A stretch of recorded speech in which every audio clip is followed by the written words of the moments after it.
1907, c'était le début de ce qu'on a appelé l'hélicoptère. Louis Breguet, en 1907, faisait voler le premier gyroplane pendant 1 minute à 60 cm du sol. Que de chemin parcouru en 100 ans. Un homme a reçu un éclat de mortier dans le ventre et doit être évacué d'urgence. Les Viettes sont dans les parages et tiraillent. Impossible d'assurer l'évacuation par route. Aussitôt alerté, Valéry André a décollé de Hanoï-Galam au secours du blessé. L'Indochine, on peut presque dire que c'est l'année zéro de l'emploi opérationnel de l'hélicoptère, puisqu'il a atteint un niveau de fiabilité qui permet de l'employer. En fait, on a découvert une plateforme, ce qu'on appelle le vol vertical, qui permet de s'affranchir des obstacles et qui permet de se déplacer d'un point A à un point B très rapidement. Et la première utilité qu'on trouve à cet appareil, c'est la possibilité d'évacuer des blessés le plus rapidement possible vers un centre où ils peuvent être soignés et donc préserver leur vie. Je parlais de première génération, naturellement la seconde derrière, c'est l'Algérie. C'est très vite après, c'est 10 ans. Et je crois que tout est inventé en Algérie.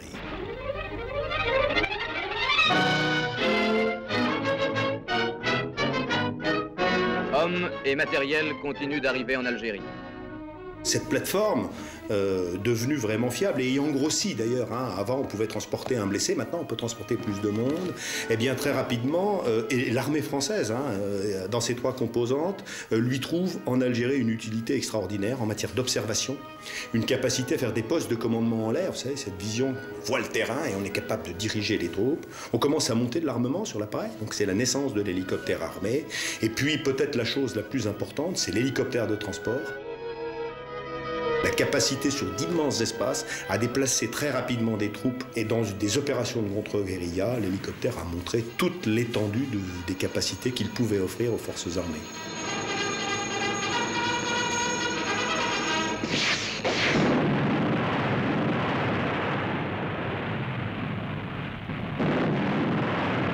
Ce qui caractérisait la guerre froide, c'était les masses de blindés qui étaient massées de l'autre côté du rideau de fer et dont on attendait un déferlement massif.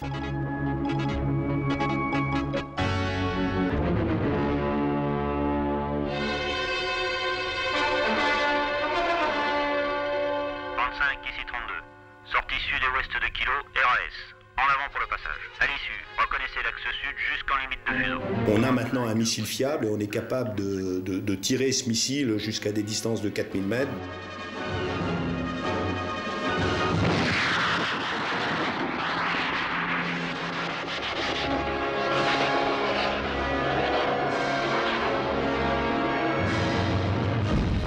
Et du coup, l'hélicoptère devient l'arme la plus efficace contre le char.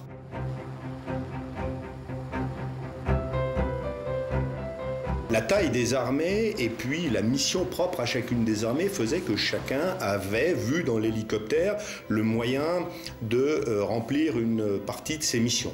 Et puis tout ça s'est construit petit à petit, mais sans véritable cohérence globale.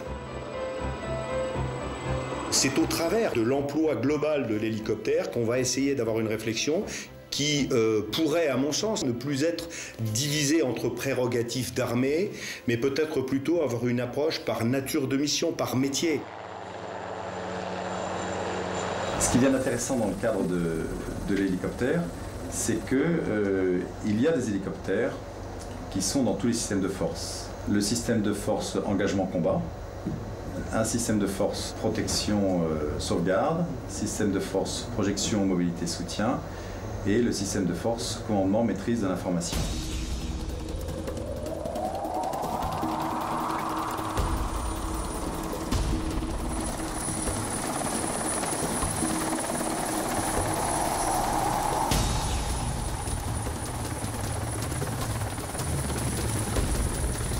C'est bien ce mélange, cet amalgame de milieux qui doit être parfaitement maîtrisé pour optimiser l'efficacité de l'hélicoptère et qui nécessite de la part des équipages qui le mettent en œuvre, cette culture interarmes, interarmée, qui va leur permettre d'être parfaitement efficaces dans leur emploi.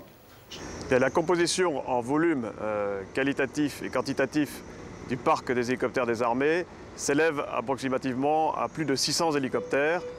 Elle peut agir dans des missions à la fois de défense et des missions de sécurité. à l'extérieur comme à l'intérieur du territoire national, dans l'emploi de nos forces, nous essayons d'utiliser la juste capacité au bon endroit. Et donc d'éviter, en particulier pour les hélicoptères, de dédier des aéronefs à une seule mission unique. Nous partons du principe que la surmobilité de l'hélicoptère permet une décision rapide et permet bien sûr de s'adapter à l'ensemble des situations.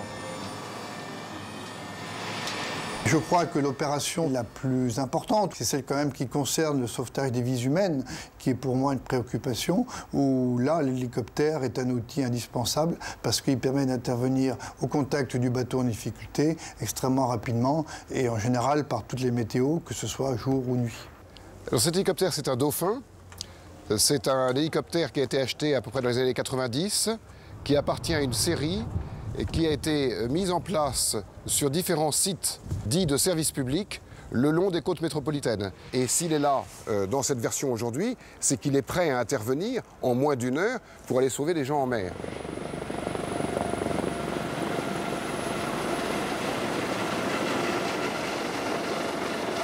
Les hélicoptères peuvent intervenir dans le cadre de la lutte contre les trafics illicites. Je pense souvent au trafic de drogue, où il faut arrêter des bateaux extrêmement rapides. Eh bien, nous avons terminé notre procédure. Ces nouvelles menaces, j'en prends un exemple, c'est le terrorisme, c'est la piraterie, c'est le narcotrafic, c'est l'immigration clandestine. Il y a nécessité pour l'hélicoptère d'aller au contact, de voir ce qui se passe, d'être en liaison avec le commandement supérieur et ensuite de conduire une action qui peut être répressive. L'hélicoptère peut également nous aider à repérer des nappes de pétrole ou des nappes ou des contrevenants, par exemple, qui polluent de manière illicite. Mais on utilise aussi bien des hélicoptères de la marine que des hélicoptères de la sécurité civile, de la douane, de l'armée de l'air ou de la gendarmerie. On utilise celui qui est le plus près pour intervenir et celui aussi qui a les compétences.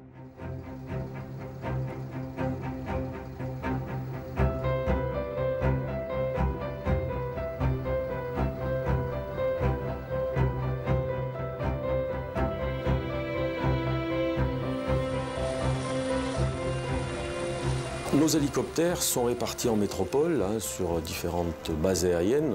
Et dans tous nos départements et territoires d'outre-mer, les missions, c'est la police du ciel, c'est également la SAR, la Search and Rescue, c'est-à-dire une mission de service public qui consiste à aller récupérer des victimes d'accidents aériens. Pour les avions lents, pour la mission de police du ciel, nous avons développé dans les années 2000 un concept dit MASA, c'est-à-dire mesure active de sûreté aérienne, avec des hélicoptères Fennec. Ces hélicoptères embarquent des commandos, des tireurs d'élite, qui sont capables de donner des ordres à un pilote civil, à un pilote de petit avion ou un pilote d'hélicoptère. Et sur ordre du Premier ministre, nous pouvons aller jusqu'à un tir de semonce, voire un tir de destruction si l'ordre est donné. Nos appareils, pris individuellement, sont capables de remplir les plus grands services pour secourir les populations ou pour agir en cas de problème ici ou là sur le territoire national ou à l'extérieur.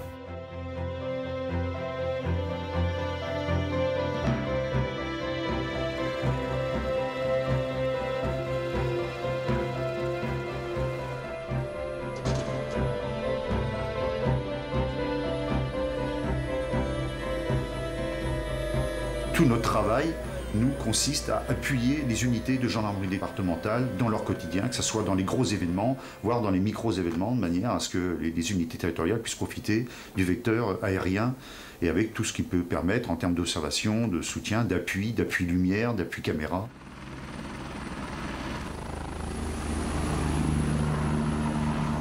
Nous sommes toujours vus.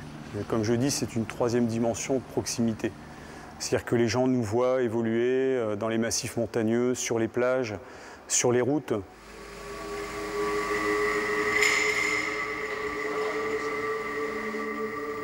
Quand le téléphone sonne, vous ne savez pas dans une unité si vous partez sur une police judiciaire, un soutien au maintien de l'ordre, une recherche d'enfants, un secours au profit du SAMU. Jusqu'à présent, l'hélicoptère a souvent été utilisé comme un moyen d'intervention sur l'événement déclenché. Nous recentrons un peu aussi nos missions parce que la gendarmerie, elle, ce qu'elle aime beaucoup, c'est faire une surveillance générale, c'est-à-dire être dans le préventif. Nous, notre but, c'est qu'il n'y ait pas de criminalité.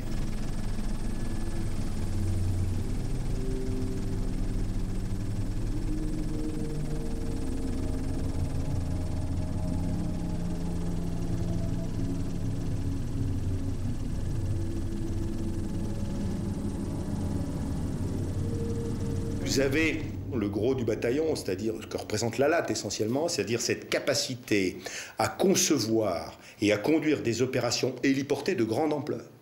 Et la grande difficulté dans cette affaire-là, c'est essentiellement la capacité à commander et à coordonner en vol très vite.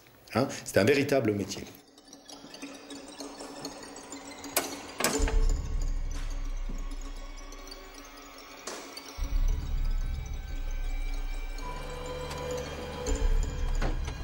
Les deux, première flamme, correcte. Hop derrière, on passe à gauche, hop derrière. On. Off. Off. Hop derrière,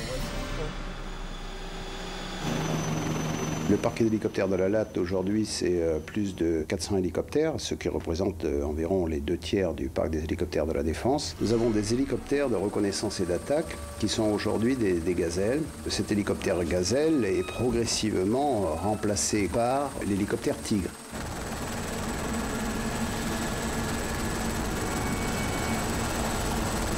Il peut communiquer avec tous les combattants qui sont au sol par les systèmes de la numérisation de l'espace de bataille. Ensuite, il y a les armements. Nous pouvons tout mettre sur le même appareil.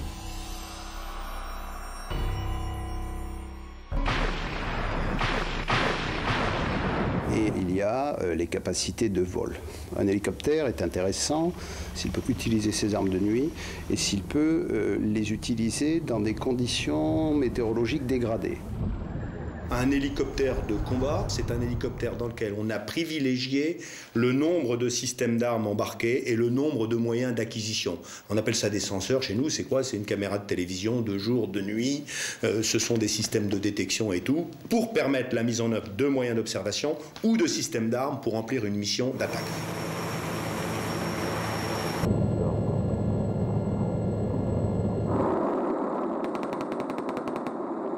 Autre catégorie, l'hélicoptère de manœuvre et d'assaut, c'est-à-dire le Puma, le Cougar ou le Caracal, qui a une soute qui va être valorisée par ce qu'on y met à l'intérieur.